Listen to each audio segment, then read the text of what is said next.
اعوذ باللہ من الشیطان الرجیم بسم اللہ الرحمن الرحیم۔ سورہ یونس آیات نمبر 37 تا 45 میں یہ وضاحت کہ قرآن کسی انسان کی بنائی ہوئی چیز نہیں ہے۔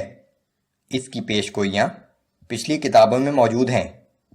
اگر یہ کفار سچے ہیں تو اس جیسی ایک صورت ہی بنا کر دکھا دیں۔ رسول اللہ صلی اللہ علیہ وآلہ وسلم کو تسلی کہ جن لوگوں میں صلاحیت موجود ہے وہ ایمان لے آئیں گے، لیکن جو اندھے اور بہرے بن چکے ہیں ان کے بارے میں آپ پر کوئی ذمہ داری نہیں۔ جس دن اللہ انہیں اپنے سامنے جمع کرے گا تو وہ خیال کریں گے کہ گویا اس دنیا میں ایک دن سے بھی کم عرصے کے لیے رہے تھے۔ قیامت کو جھٹلانے والے نامراد ہوں گے۔ اعوذ باللہ من الشیطان الرجیم وما كان هذا القرآن ان يفترى من دون الله ولكن تصديق الذي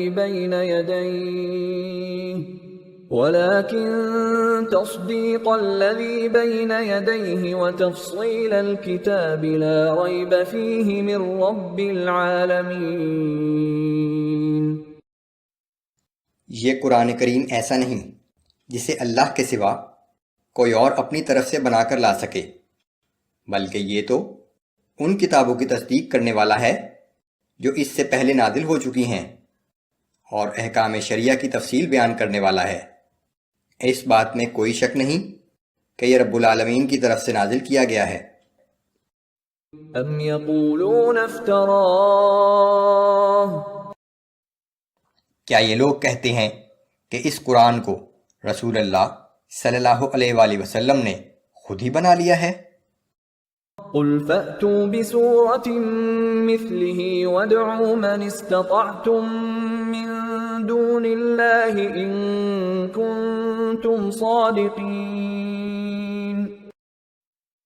آپ کہہ دیجئے کہ اگر تم اپنے دعوے میں سچے ہو تو اس جیسی کوئی ایک صورت ہی بنا کر لے آؤ، اور اپنی مدد کے لیے اللہ کے سوا جس کسی کو بلا سکتے ہو اسے بھی بلا لو۔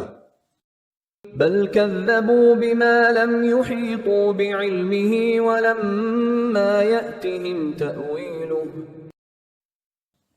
اصل بات یہ ہے کہ یہ لوگ اس قرآن کو جھٹلا رہے ہیں جو نہ تو ان کے علم کی گرفت میں آیا اور نہ جسے سمجھنے کے لیے کبھی غور و فکر کی زحمت ہی اٹھائی، اور نہ ان پر اس کی حقیقت واضح ہوئی ہے۔ كذلك كذب الذين من قبلهم فانظر كيف كان عاقبة الظالمين۔ اسی طرح ان لوگوں نے بھی جھٹلایا تھا جو ان سے پہلے گزر چکے ہیں، پھر دیکھ لو ظالموں کا کیسا برا انجام ہوا۔ وَمِنْهُمْ مَنْ يُؤْمِنُ بِهِ وَمِنْهُمْ مَنْ لَا يُؤْمِنُ بِهِ۔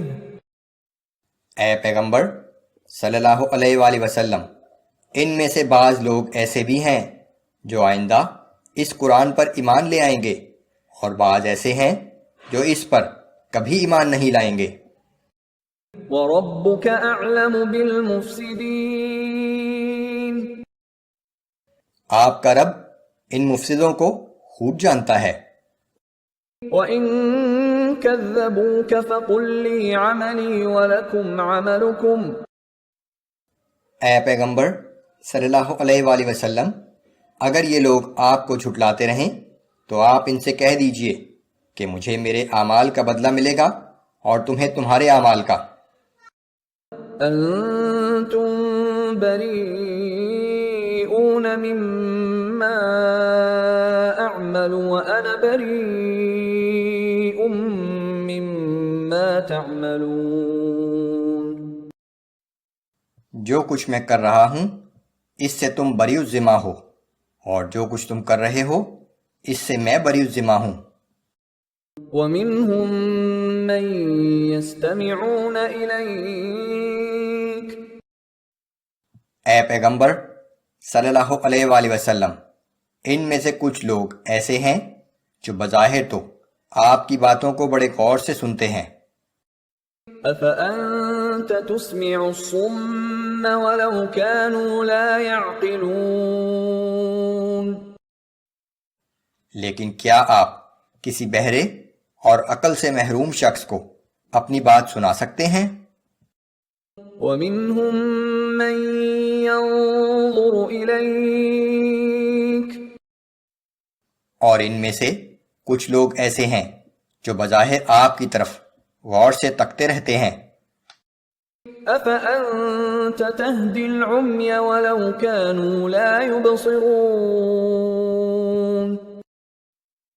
تو کیا آپ کسی اندھے شخص کو راستہ دکھا سکتے ہیں جسے کچھ نظر نہ آتا ہو؟ إِنَّ اللَّهَ لَا يَظْلِمُ النَّاسَ شَيْئًا وَلَكِنَّ النَّاسَ أَنفُسَهُمْ يَظْلِمُونَ۔ حقیقت یہ ہے کہ اللہ لوگوں پر ذرا بھی ظلم نہیں کرتا، بلکہ لوگ خود ہی اپنے اوپر ظلم کرتے ہیں۔ وَيَوْمَ يَحْشُرُهُمْ كَأَن لَّمْ يَلْبَثُوا إِلَّا سَاعَةً مِّنَ النَّهَارِ يَتَعَارَفُونَ بَيْنَهُمْ۔ جس دن اللہ انہیں اپنے سامنے جمع کرے گا تو وہ خیال کریں گے کہ گویا وہ اس دنیا میں ایک دن سے بھی کم عرصے کے لیے رہے تھے، وہ ایک دوسرے کو پہچانتے بھی ہوں گے۔ قد خسر الذين كذبوا بلقاء الله وما كانوا مهتدين۔ بلا شبہ اس دن وہ لوگ بڑے خسارے میں رہیں گے جو اس زندگی میں سمجھتے رہے کہ قیامت کے روز اللہ کے سامنے کوئی حاضری نہیں ہوگی اور وہ ہرگز راہ راست پر نہ آئے۔